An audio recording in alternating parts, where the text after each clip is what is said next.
Hello friend, this video is just a logical interpretation of current situation of India and it is based on the reality in India. I absolutely love my country and I respect constitution, have no doubts on capabilities of Indian army. This video is just for information purpose. Jai Hind. Friends, today I will tell you top 5 reasons why India will lose if war happens between India and China. दोस्तों, आज मैं आपको बताने जा रहा हूँ किन 5 कारणों की वजह से अगर इंडिया और चाइना के बीच वॉर हुई तो किन कारणों की वजह से इंडिया ये वॉर हार सकता है। पहला रीजन है डिफेंस एक्सपेंडिचर, यानी दोनों आर्मियों पे होने वाला खर्च। जहां एक तरफ इंडिया के आर्मी पे इंडियन जीडीपी का 2.5% हिस्सा खर्च होता है, वहां चाइना में उनके जीडीपी का अराउंड 2.9% हिस्सा उनकी आर्मी पे खर्च होता है। अगर कंपैरिजन किया जाए या तुलना की जाए तो दोनों भी अपने अपने आर्मी पे उतना ही खर्च करते हैं, लेकिन जो जीडीपी डिफरेंस है उसकी वजह से इंडिया अपने आर्मी पे अराउंड 56 बिलियन का खर्च कर रही है और चाइना अपने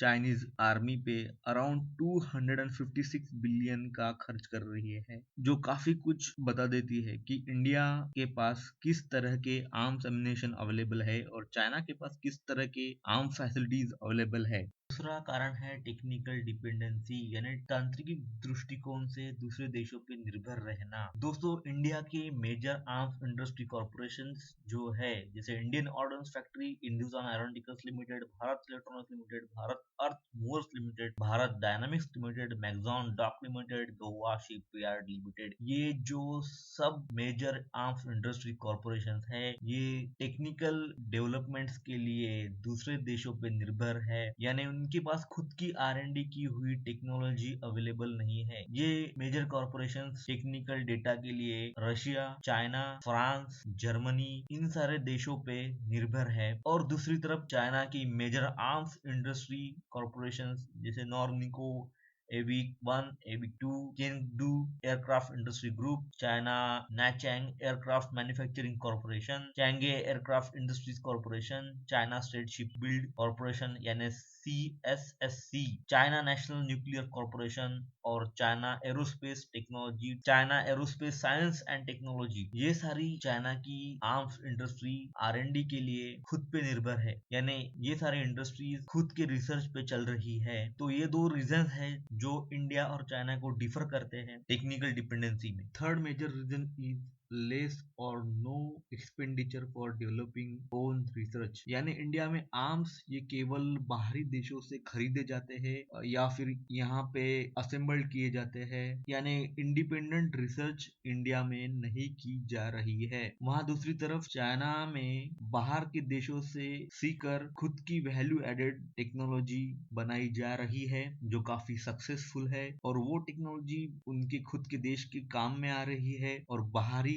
दूसरी देशों में वो उस टेक्नोलॉजी का आउटसोर्सिंग भी कर रहे हैं। फोर्थ मेजर रीजन है old technology assault weapons. India में आज भी एक जूनियर कमीशन ऑफिसर के पास रशिया ने डेवलप की हुई 1949 की AK-47 असॉल्ट राइफल, जो काफी अनरिलायबल है, वो आज भी यूज की जाती है, जो काफी पुराने टेक्नोलॉजी की अनरिलायबल असॉल्ट राइफल है, जिसका यूज आज खुद रशिया ने बंद कर दिया, लेकिन यह राइफल इंडिया में आज भी यूज की जाती है। वहाँ दूसरी तरफ चाइना में एक एवरेज सिपाही के पास टाइप 95 एटॉमिक राइफल, जो QBZ 95 लाइट राइफल फैमिली के है और काफी एडवांस और एक्यूरेट है, वह यूज की जाती है। यह चौथा रीजन है जो इंडिया और चाइना को डिफर करता है। Fifth major reason is poor development of border infrastructure. हमारे बॉर्डर पे जो इंफ्रास्ट्रक्चर बनाया हुआ है, जो सिक्योरिटीज लेवल जो बनाई हुई है, वो काफी खस्ता हालत में है, जिसकी वजह से हमारे बहादुर सैनिकों को काफी मशक्कत करनी पड़ती है और दिक्कतों का सामना करना पड़ता है। मेरे ख्याल से इन 5 मुद्दों पर भारत सरकार को काम करने की आवश्यकता है, ताकि हमारे बहादुर जवान किसी भी मुसीबत का डट के सामना कर पाए और हिम्मत से लड़े, जी जान से लड़े।